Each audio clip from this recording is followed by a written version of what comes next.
I'm Chloe and I just turned 32. Exactly 3 days ago, my world shifted when I overheard my husband, Ethan, boasting to his best friend. He said, "Tyler, I'm stripping her of everything, not even leaving her the roof over her head. She's far too naive to even suspect the storm coming." Well, earlier today, he strolled into our kitchen with those divorce papers gripped in his hand, a disgusting, arrogant smirk plastered on his face. What his greedy heart didn't realize was that I had already moved money, every single penny of my wealth, into safety. The look of pure horror on his face when he realized his payday had vanished was, quite frankly, priceless. Where are you joining us from today? Tell me your location in the comments, and don't forget to hit like and subscribe if you've ever been blindsided by a snake you trusted. You'll want to hear this because, ladies, never underestimate a woman who knows her worth. It was a humid Friday afternoon when the facade of my perfect life finally developed a lethal crack. Looking back, I realize I'd been playing the part of the oblivious, trusting wife for far too long, while Ethan was busy drafting a blueprint for my destruction. For nearly 2 months, Ethan had been acting erratically. Every Friday, like clockwork, he'd vanish for 5 or 6 hours, claiming he had high-level strategy sessions or was just grabbing a quick drink with Tyler. Those quick drinks turned into midnight returns, and the weekend getaways once our tradition became solo trips that I was suddenly too busy to attend. I'm not the type of woman to go digging for trouble. I spent my days running a high-end consulting firm, managing people, and multi-million-dollar assets. I didn't have time for petty jealousy. But when your own husband starts treating you like a nuisance or a temporary tenant in a house you paid for, even the most patient heart starts to turn cold. That specific Friday, the air felt heavy, like a storm was brewing. My gut had been in knots for days, a nagging whisper in the back of my mind telling me that the man I shared a bed with was becoming a stranger. I decided to leave the office at 2 p.m. I told my executive assistant that I was coming down with something, which wasn't exactly a lie. I felt physically ill from the uncertainty. As I pulled onto our quiet, tree-lined street, my breath caught in my throat. There were 2 cars in our driveway. Ethan's silver Porsche and a dark blue SUV I'd never seen before. Every instinct told me to roar into the driveway, storm through the front door, and demand an explanation. But a colder, more calculating part of me took over. I parked 4 houses down, tucked behind a neighbor's overgrown hedge, and approached our property through the back alley. Call it women's intuition or perhaps the result of reading too many legal thrillers, but I knew I needed to see without being seen. Our home has a specific architectural quirk. The breakfast nook window overlooks the secluded patio, and because of the way the sound carries against the stone, you can hear a pin drop inside if you're standing near the ivy trellis.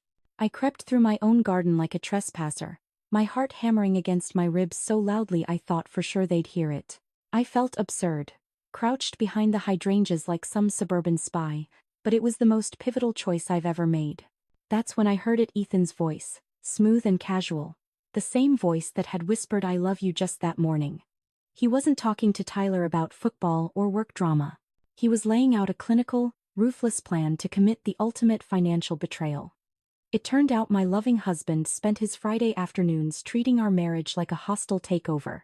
The reality is, Ethan began, his tone as light and airy as if he were merely discussing a golf handicap or the weekend weather. "The prenup we signed protects my inheritance and my family's old money, but it's remarkably silent about her individual assets.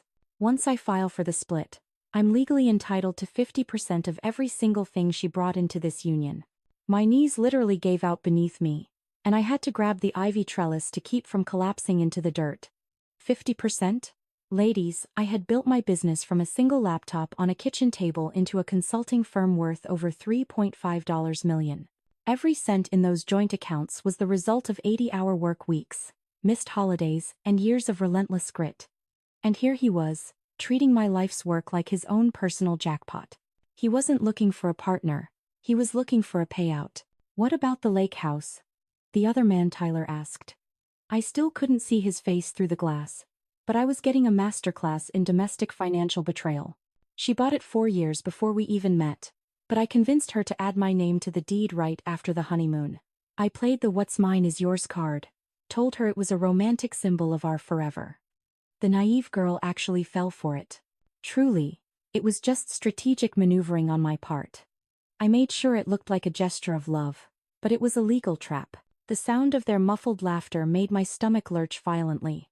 It's a sickening, hollow feeling, realizing your marriage isn't a partnership, it's a long-term heist. It's like finding out the person guarding your heart is actually the one trying to pick your pocket.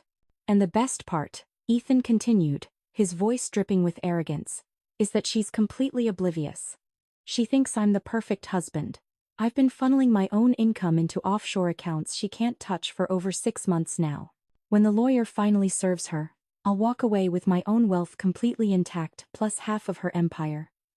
She'll be lucky to have a park bench to sleep on when I'm through with her.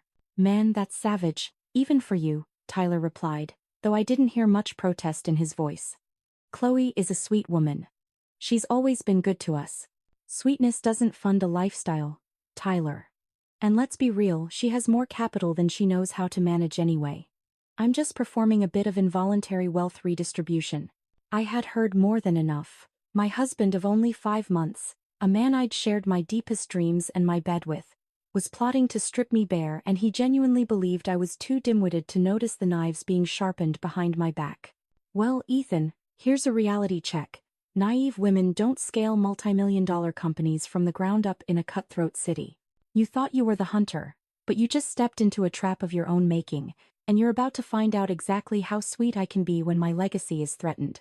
I stood there in the shadows, listening to the man I called my husband reveal himself as a high-stakes con artist. Looking back now with a much clearer lens, the crimson flags were waving from the very first hour. But when you're swept up in the whirlwind of a new romance, you have a tendency to view those warnings through rose-colored glasses. I chose to see passion where there was only cold-blooded reconnaissance. I met Ethan at an executive gala downtown. I was there as the keynote speaker for my consulting firm, focused on scaling mid-market enterprises. This striking man in a bespoke-looking charcoal suit approached my booth with the confidence of a king.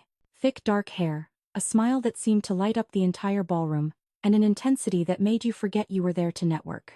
He introduced himself as a luxury real estate developer seeking a total brand overhaul for his firm. "I've heard your reputation precedes you," he said. That killer grin flashing like a warning sign I ignored. "They say you're the sharpest mind in the tri-state area." I'll give him credit for his wardrobe. That suit looked like it cost 5 figures. It wasn't chosen by accident. It wasn't until months later I found the receipt from a liquidation outlet. He was a master of dressing for the part he wanted to play, the successful peer. I was genuinely flattered. My business was thriving, but I was still hungry for prestige. Landing a client like Ethan felt like the ultimate validation. Little did I know, I wasn't the consultant, I was the mark. Our initial consultation was meant to be strictly about his brand. We met at a private members club to discuss the project, but within 20 minutes, Ethan had expertly navigated the conversation away from spreadsheets and toward my soul. He wanted to know my childhood dreams, my relationship with my father, my ultimate exit strategy. He made me feel like the sun rose and set on my words. "You're a rarity," he whispered halfway through our second espresso. Most powerful women I know are so buried in their work they forget how to actually breathe. Ladies, hear me now. If a man ever suggests your success has stolen your ability to live, he isn't complimenting you. He's telling you that he's intimidated by your assets and needs you to be more vulnerable. But back then, I swallowed his words like honey. The real estate project? It evaporated into thin air. Ethan claimed his international investors pulled their funding due to some obscure market volatility. How convenient. Yet, he insisted on taking me to dinner to apologize for the wasted time. One dinner turned into 5 dates in 8 days. Ethan was relentless. A human tidal wave. He sent peonies to my office, texted me every morning with thoughts for the day, and made me feel like the center of his universe. After years of dating insecure men who couldn't handle a woman with a higher tax bracket, Ethan felt like a breath of fresh air. He didn't seem threatened by my independence. "I worship that you're the boss," he told me after a month. "There's nothing more alluring than a woman who doesn't need a savior." The irony of that statement is enough to make me scream today. What he actually worshipped was the untapped potential of my bank balance. Things moved at a breakneck speed. Within 6 weeks, he was living in my penthouse 5 nights a week. By high months, he was talking about our shared legacy and forever home. It didn't feel like a proposal. It felt like an inevitability, like we were high stars merging. He finally dropped to one knee 3 months after that gala, I said yes before he could even finish the sentence. The ring was a 4-carat masterpiece, far flashier than my usual style. Ethan insisted on the best, claiming it was vital he provided for me in the traditional way. I found out much later he'd maxed out 3 high-interest credit cards to buy at cards he had no intention of ever paying off himself. My mentor, Abigail, was the only one who didn't buy the act. Over lunch, she looked me dead in the eye and asked, "Chloe, have you performed any due diligence on this man? A background check? A background check for a wedding?" I laughed, blinded by the shine of that ring. "It's a marriage, Abigail, not a corporate merger." "In my experience," she said softly, "they are often the same thing." But I didn't listen. Ethan made me feel invincible. He was devoted, or so I thought. The prenup conversation happened 4 weeks before the ceremony. Ethan was the one to initiate it, which caught me off guard. Most predators avoid those papers, right? "I know it's the opposite of romantic," he told me, "but my family's trust fund lawyer insists on it to protect what we bring in." I agreed immediately, thinking I was the one with the most to lose. His attorney drafted the documents. Vi signed them after a cursory review by my own counsel. We all thought no was standard. What we didn't see was the subtle, lethal phrasing woven into the fine print. Ethan's legal team was far more cunning than we ever imagined, setting the stage for the greatest financial betrayal of my life. Our wedding was a $250,000 masterpiece held at a private vineyard in Napa Valley. Ethan was the quintessential groom, attentive, charming, and delivering a toast that brought half the guest list to tears. He spoke eloquently about how he'd finally found a woman who was his equal in both heart and ambition. My mother was enchanted, and even my most cynical friends thought I'd finally hit the jackpot. He was the perfect husband. Or so the script went. For the first few months, our life felt like a high-gloss magazine spread. Ethan was incredibly supportive of my long hours, always curious about my new clients at the business, and seemingly invested in my professional legacy. But like a slow-acting poison, the environment began to change. It started with subtle observations about my overhead and my tax strategies. He began volunteering to oversee our household expenses, claiming it would give me more breathing room to focus on my high-ticket consulting contracts. "Honey, you're the visionary," he'd say, gently massaging my shoulders after a grueling 14-hour day. "You shouldn't be bogged down by the drudgery of utility bills and managing our joint accounts. Let me be your support system. I want to protect our assets so you can keep building your empire without the headache of the small stuff." I fell for it. I actually believed I'd found a partner who valued my time and my mental health. So, when he suggested that adding his name to the deed of my lakefront property, the one my grandfather left me, was a romantic gesture of our unified future, I didn't even suspect a thing. I viewed it as a bridge, while he viewed it as a tunnel to my vault. We were supposed to be true partners, sharing a life and a legacy. That's the fairy tale they sell us to keep us compliant, isn't it, ladies? Anyway, standing there behind the damp hydrangeas, listening to my husband map out my total financial betrayal, I felt a profound shift in my very DNA. The woman who walked into that garden was a devastated wife. The woman who walked out was a lethal predator. There was no room for heartbreak anymore, only cold, calculating clarity. Ethan was under the impression he was a grandmaster playing a high-stakes game of chess, while I was supposedly playing checkers. He was about to find out that I owned the entire board, the table, and the building we're sitting in. I backed away from the glass and retreated to my car like a shadow in the night. But the second the door closed and the engine turned over, my CEO mode took complete control. If there's one thing building an empire teaches you, it's how to execute a strategic exit when a partner turns toxic. Ethan had spent months building his retirement plan at my expense, but I was about to put him through a masterclass in why you should never underestimate a woman with a high IQ and an even higher bank balance. I steered my car away from the curb, my hands steady on the leather wheel while my mind sprinted through every legal contingency. My first call was to Julian Vance. Julian and I had been through the trenches together since I launched my first startup, and I knew for a fact that beneath his tailored silk ties was the cold heart of a shark. He answered on the second ring. "Chloe, you sound like you're about to go to war." "I am, Julian," I told him, the city skyline shimmering ahead like a battlefield. "My husband is planning a total financial betrayal. He's drafting a divorce petition to dismantle my life's work. I overheard the whole strategy. I need to be a ghost, Julian. I need to secure everything before he realizes I've found the knife in his sleeve. Don't go home yet, Julian commanded. Meet me at the firm in 15 minutes. And Chloe? Bring every digital access key you have. Bank portals, investment ledgers, business assets. I want everything that can be moved to be under your sole lock and key before the sun goes down. I drove straight to the glass and steel monolith downtown that housed Vance and Associates. Julian was already waiting in a secure conference room, several monitors glowing with data. He didn't waste time with coffee or pleasantries. Show me the prenup, he said. I pulled the digital copy from my encrypted cloud storage. As Julian scrolled through the legalese, a small, dark smile played on his lips. Your husband is either remarkably arrogant or dangerously ill-advised, Julian muttered. He actually believes this document gives him 50% of your consulting firm? He's calling it his retirement plan, I replied, the bitterness tasting like cold iron in my mouth. Well, the joke is on him. This prenup is ironclad in its definition of separate property. It protects anything acquired with premarital capital. He's confusing his access to the money with his legal right to own it. However, the lake house deed. That's where things get muddy. My heart dropped. He made it sound so romantic, like a new beginning for us. It was a predator marking his territory, Julian countered. But we're going to file an emergency motion for fraudulent inducement.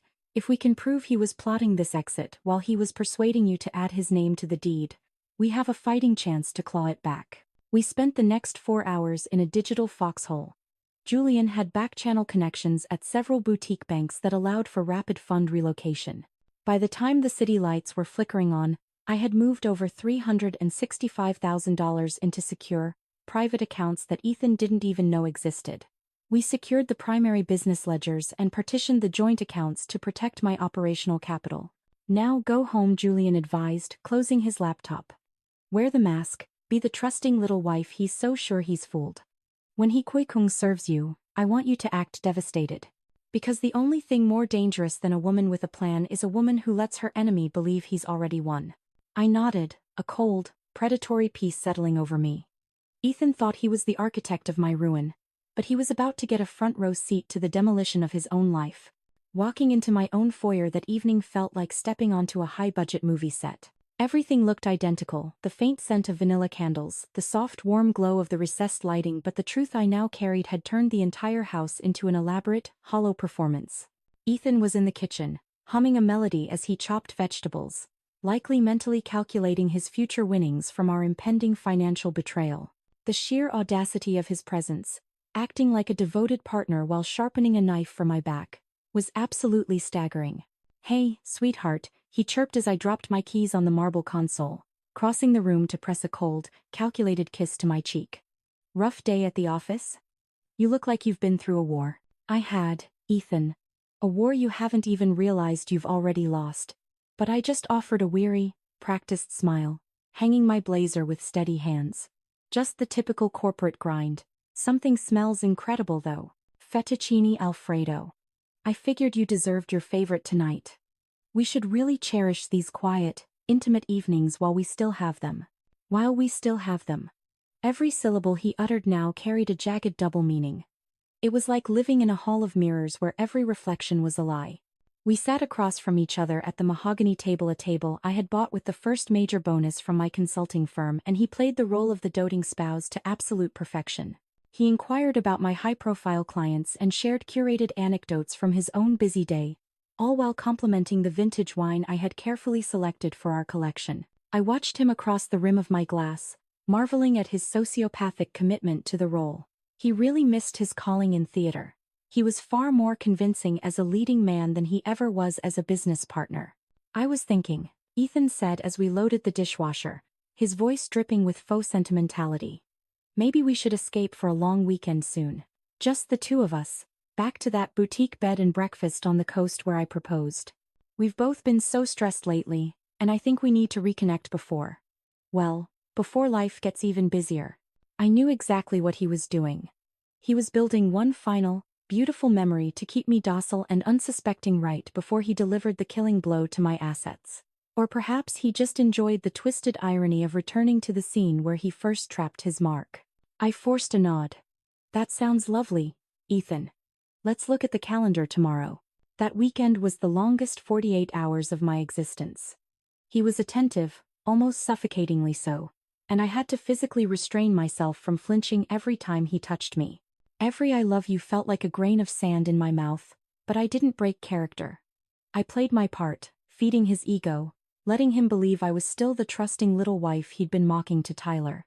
Monday morning finally arrived, accompanied by a terse, secure text from my lawyer, Julian. Everything is in place. The digital walls are up. Now we wait for him to pull the trigger. I didn't have to wait long. Tuesday afternoon, I was deep in a strategy session with a new client when my assistant's voice crackled over the intercom, sounding uncharacteristically shaken. "Chloe, there's a gentleman in the lobby who says he has an urgent delivery for you personally. He won't leave it at the desk." The process server was a weary-looking man in a wrinkled trench coat. He didn't look like a harbinger of life-altering change, but as he handed me the thick manila envelope, the weight of it felt like lead in my hands. "Chloe Thompson? You've been served." My hands remained rock-steady as I signed the receipt. I had spent days preparing for this exact moment with Julian, yet seeing the bold, black letters of the divorce petition felt surreal. It's one thing to hear your husband plot a financial betrayal through a window.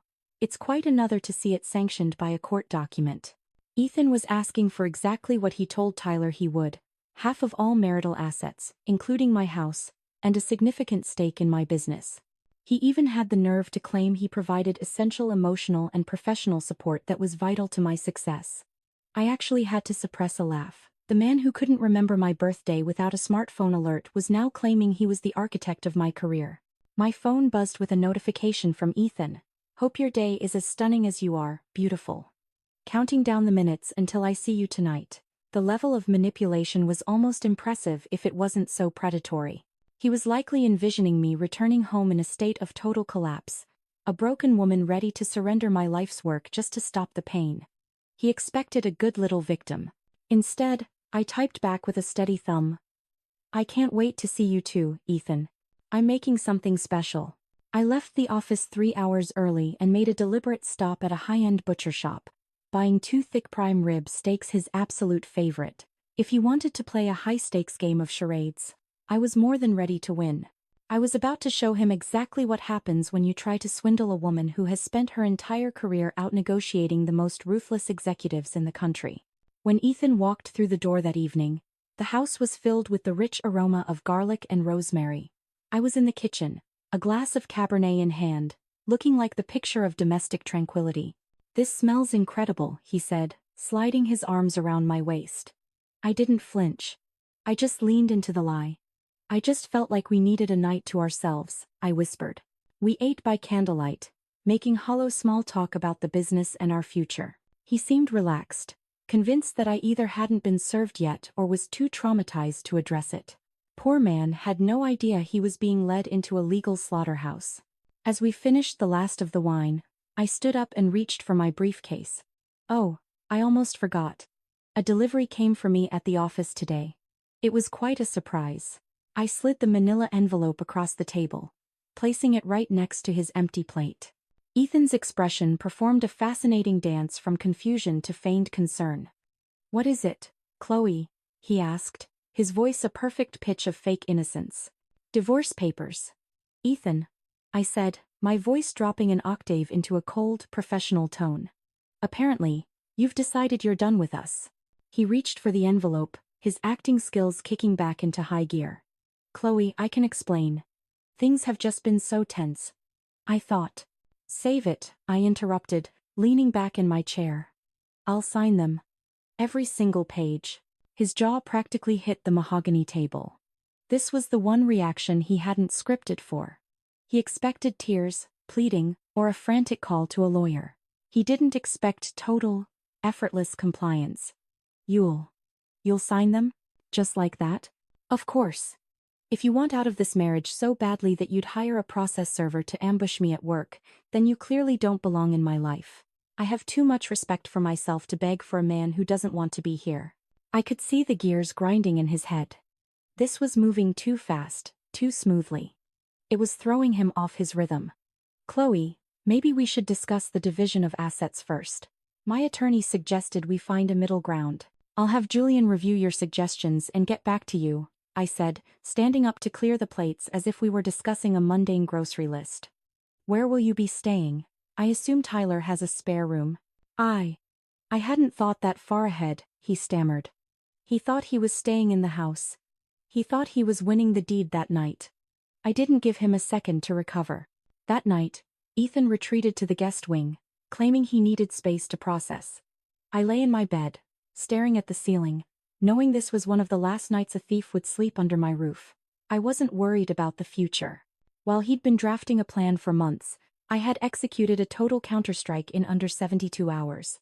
And he still had no idea that Julian had filed our response and our countersuit the moment that process server walked out of my lobby. By 9 a.m. the next morning, Ethan was nursing a coffee in the kitchen, trying to play the part of the civil, soon-to-be ex-husband. I'm going to head over to Tyler's for a few days, he said, avoiding my gaze. Give us both some breathing room while the lawyers handle the boring stuff. Translation: he wanted to move into a hotel on my dime while waiting for me to become desperate enough to accept his lopsided settlement.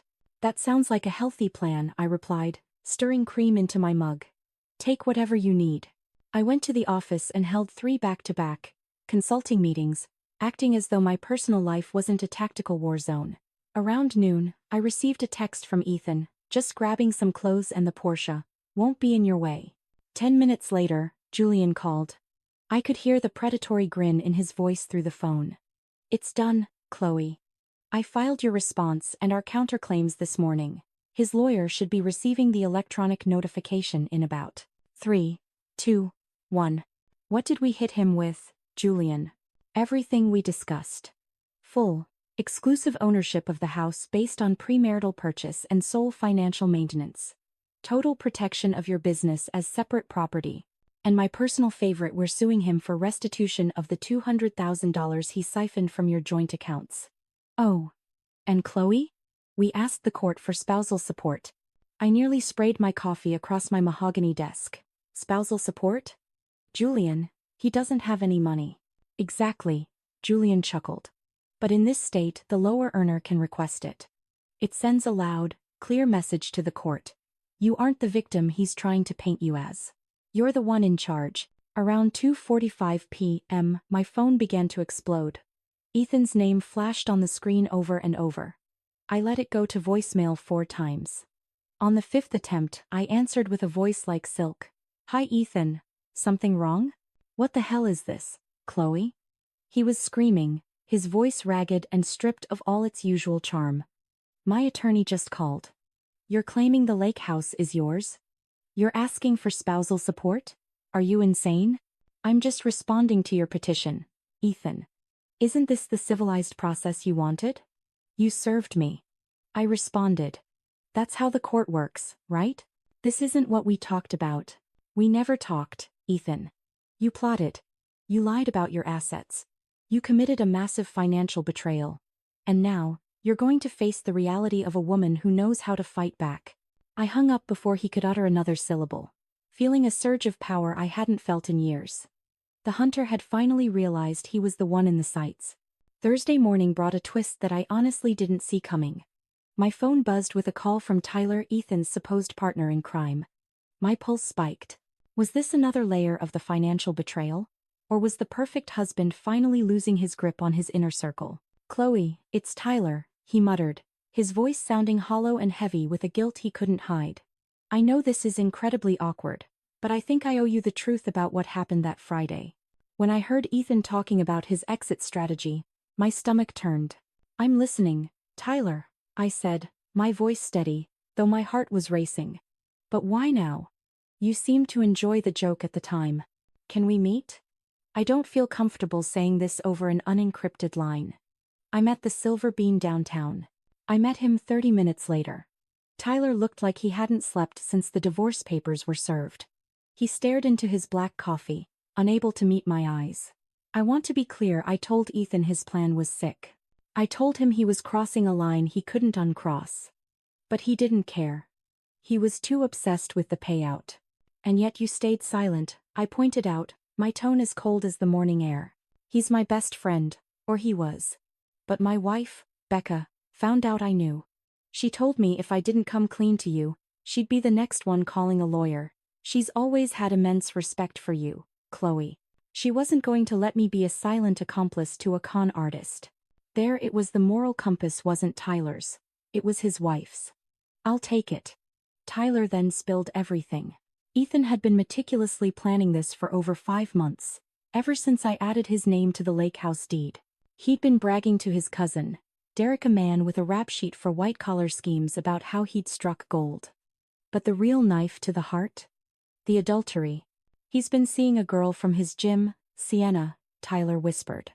He's been promising her that he'll be free and independently wealthy by the summer. He's been using your business success as a lure, telling people he's the one who really runs the show behind the scenes. A wave of icy clarity washed over me. Ethan wasn't just a thief. He was a parasite who was actively cannibalizing my reputation to feed his ego. Tyler also mentioned the gambling high-stakes poker games where Ethan had been bleeding our joint accounts dry to cover his mounting losses. One more favor, Tyler, I said as I stood up. Don't tell Ethan we spoke. Let him keep believing I'm the naive, broken woman he thinks he married. I want his downfall to be a total surprise.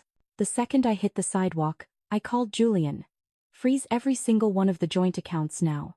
File an emergency motion for a restraining order based on the threats Tyler just confirmed. And Julian? I want the court to know about Sienna. If he wants a clean break, I'm going to make sure he leaves with nothing but the clothes on his back. By 4 p.m., Ethan's world began to crumble. His credit cards were declined at a luxury hotel, his access to my savings was severed, and the perfect husband was finally realizing that he had picked a fight with the wrong woman. I felt a sense of peace I hadn't known in months. The board was set. The pieces were moving. And the checkmate was only days away. Saturday evening brought a visitor I truly hadn't anticipated. Ethan's mother, Eleanor. I was in my home office, finishing a proposal for a $4.2 million merger. When the doorbell echoed through the house. Through the security feed, I saw her standing on my porch in a designer wrap, clutching a dish of baked ziti and wearing an expression of practiced, maternal sorrow. Honestly, ladies, I knew this was going to be a performance for the ages. Eleanor had always been perfectly civil to me, but there was always an icy distance. She carried herself with the air of old-world royalty, often hinting that Ethan had married down by choosing a self-made woman rather than someone from their social register. The irony, of course, was that my business was currently funding her son's lifestyle. But apparently, desperate times make for strange house calls. I opened the door with a polite, vacant smile. Eleanor. This is a surprise. Hello, dear. I brought some dinner. I know this whole divorce unpleasantness must be taking such a toll on your nerves. She didn't wait for an invitation. She glided past me into the foyer like she still held the deed. That's very kind, Eleanor. But I assume you're not just here for the ziti. How is Ethan? I heard he's staying in your guest suite. He's devastated, Chloe. Simply shattered. She set the dish on my granite island and turned to me, her eyes brimming with calculated concern. He told me about the money, dear, how you've completely frozen him out. Don't you think you're being a bit vindictive? After all, he is your husband. I leaned against the counter, crossing my arms. Did Ethan tell you why I froze the joint accounts, Eleanor? Did he mention the strategy session I overheard where he planned to leave me with nothing? Her expression faltered, just for a millisecond. He said you two just had different visions for the future. He never mentioned any of that. Interesting. Did he mention he's been funneling 6 figures into offshore accounts while I paid the mortgage? Or that he hasn't been to his office in 24 days? That's impossible, she whispered, her composure beginning to fray. He leaves every morning at 8 a.m. He leaves to go play high-stakes poker with my money, Eleanor. Would you like to see the bank ledgers? I pulled up the 18-month audit Julian had prepared. I showed her the transfers, the hidden withdrawals, and the hotel receipts that suggested a blatant case of adultery. Eleanor sank into a kitchen chair, staring at the screen as her worldview imploded. I saw the moment she realized her golden boy was nothing more than a common con artist. I had no idea, she said, her voice barely audible. He told me you were the one hiding assets. He told me you were the one who had changed. He's been rewriting history, Eleanor. And it's not his first time, is it? I saw the hesitation in her eyes. Tell me about Sarah. The girl from his university days. Eleanor let out a long, shaky breath. There was an incident. A trust fund dispute. I thought it was just a youthful misunderstanding. I didn't think he would do it again. Watching a mother realize her son is a professional parasite is a tragedy in 3 acts. But for me, it was the final piece of validation I needed. Ethan wasn't just a bad husband. He was a systemic predator. Monday morning at 7 a.m., the peace was shattered by a frantic pounding on my front door. It was Ethan. His eyes were bloodshot, his expensive suit was wrinkled, and he looked like a man who had finally hit the bottom of a very deep hole. "Chloe, open this door," he roared. I opened it just a crack, keeping the security chain in place. I was in my silk robe, coffee in hand, the image of a woman who wasn't losing a single second of sleep. "You're breaking the restraining order, Ethan. My cards are declined. The lawyer says you've blocked the house sale." "What the hell did you do?" "I protected myself from a thief," I said calmly. "If you want money for basic expenses, perhaps you should try a radical concept: getting a job. I heard the firm you worked for is officially done with your excuses." "You think you're so smart," he spat, his face contorting with a rage that finally matched his true character. "But I know your routines. I know your clients. I'll burn your business to the ground before I let you walk away with everything." "You just threatened me on a recorded Ring camera, Ethan," I said, my voice dropping to a whisper. "Thank you for the evidence. The court will find it very enlightening during the restitution hearing." As the sirens began to wail in the distance, I watched him scramble for his Porsche, the car I'd likely be seizing by the end of the month. He thought he was playing for my heart, but he'd forgotten that I was the one who taught him how to play the game in the first place. The morning of our final court hearing arrived with a crisp, biting wind that seemed to blow away the last lingering traces of my old life. I had chosen my attire with clinical precision, a structured navy blue power suit that broadcast competence, paired with the vintage pearls my grandmother left me, the only assets Ethan hadn't managed to get his hands on. I wanted the judge to see a woman who was the CEO of her life, not a victim of a financial betrayal. Julian Vance met me on the courthouse steps, his briefcase practically bulging with the 18-month audit and the evidence of Ethan's recent break-in. Inside the courtroom, the atmosphere was heavy. Ethan sat at the defense table alone. His lawyer had officially withdrawn 48 hours prior, citing non-payment and irreconcilable differences, which was legal speak for Ethan being a nightmare client. Seeing him there, disheveled and representing himself, was like watching a train wreck in slow motion. Judge Martinez didn't pull any punches. As Julian laid out the timeline of Ethan's deception, the secret transfers, the blatant adultery with Sienna, and the $55,000 he'd bled from our joint accounts for his poker investments, the judge's face turned into a mask of stone. "Mr. Thompson," the judge said, his voice echoing off the wood-paneled walls, "you admitted under oath that you used marital funds to cover gambling debts while simultaneously plotting to seize your wife's premarital business. In my 20 years on the bench, this is one of the most egregious cases of bad faith I have ever witnessed." The ruling was swift and devastating. The court denied every single one of Ethan's claims. Not only did I retain full ownership of my consulting firm and the lake house, but the judge ordered Ethan to pay $55,000 in restitution for the drained accounts. Furthermore, due to his unstable and threatening behavior, the restraining order was extended for another 2 years. As I walked out of that building, I didn't look back at the con artist I had once called my husband. I felt a lightness in my chest that no amount of money could buy. I finally had my respect back. 8 months later, I sold the lake house. It was beautiful, but the walls held too many echoes of a man who never existed.